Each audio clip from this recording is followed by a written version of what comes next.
What's your first impression of Make Women Great Again? I'm into it. I would say my first impression of Make Women Great Again is I think there's a lot of really fabulous things about women, and they're being undermined by a lot of the left-leaning agendas. I think that to say that men and women don't have differences undermines some of the amazing specific things about women. So I love the idea to make women great again, because it seems as if the feminist movement is lapping itself and coming back. And I am a woman. I love women. I believe women have so many special, positive, amazing attributes that do make us great. And so I think that the more we can embrace what makes us specific and great as women, the better. Make women great again. Well, I am a woman and I think that I'm great. But we do hear a lot going on right now, especially out of the Biden administration, where they're allowing trans men, to enter women's sports. And so if we can just make sure that we don't do that, there's a reason that we have the NBA and the WNBA, because we should not be playing sports against men. I myself was a soccer player. And so if we can just fight that fight right now, I'd be good with that.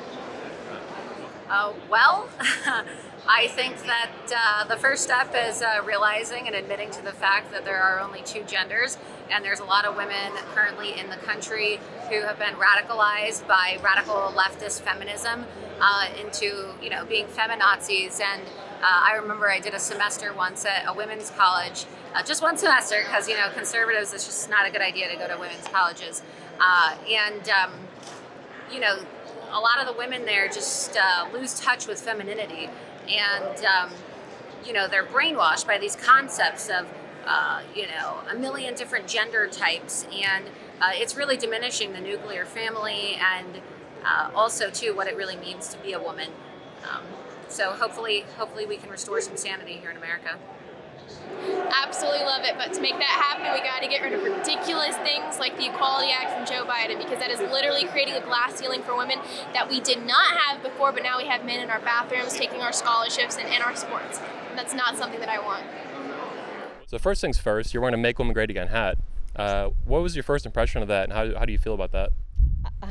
I love it, because if there's one thing that we're not talking about as much is how women need to be better people. We need to be better women. Yeah. One thing that women have to understand, and let me back up for a minute. Growing up, I was raised by a toxic woman, and she was the perfect example to show me of exactly who I did not want to be. A single mom or a two-parent household? Oh, single mom by choice. Okay. So no, not even a single mom. I mean, she was an alienator. Okay. We refer to them as single moms sometimes, but a lot of them are just alienators. But she would say things like, if you don't, and we're young girls, she would say, you get a boyfriend, if you don't have sex with them, they're going to leave you. Whoa. So this is teaching manipulation. Yeah. It's teaching, use your vagina to manipulate a man to get a result that you want. And really what she taught me was there's two types of women. There are good, solid, valuable women who are major assets to men if you're a good woman, and then there's a warm, wet hole. So what she's teaching is that if you're a warm, wet hole, that's your value. Your value is that you offer sexual gratification to a man, and that's not the case at all. But too many women think, my value is if I look good in a tight, swimsuit, look good in tight jeans to attract a man. Ladies, if you want to destroy a relationship, if you don't want anything long term, then be a warm, wet hole.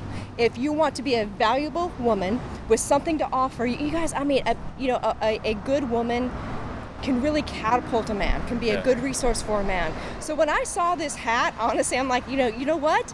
Make women great again, because women don't know how to be women, don't know how to be good women, because you guys look, there's two types of women.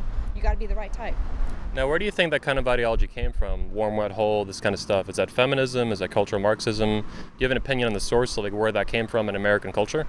I think there's all of it, because feminism says, listen, you don't need a man. You can be independent. You can do anything you want. You can be educated. You can be a professional. Look, you can be all that. But then society... You've been an attorney for how long now? For almost 15 years. Wow. So, and then society then says, but to be a valuable woman, you have to look a certain way. You have to, make sure that you keep your body fit and trim, which there's value to that, by the way. I'm not saying that you can just let your body go without consequence. But there's more to women than looking good. There's more to women than attracting men. There's more to women than offering sex to a man. There's more to it than that. So to be a good, valuable woman, you have, first of all, your worth, but you recognize the value in a man that you're with as well, because again, you know, you look at marriage or relationships, there should be some reciprocity, there should be a partnership, but ladies, you cannot be that woman that thinks that your contribution is sexual in nature, or that you can manipulate a man, because I'm telling you, you cannot.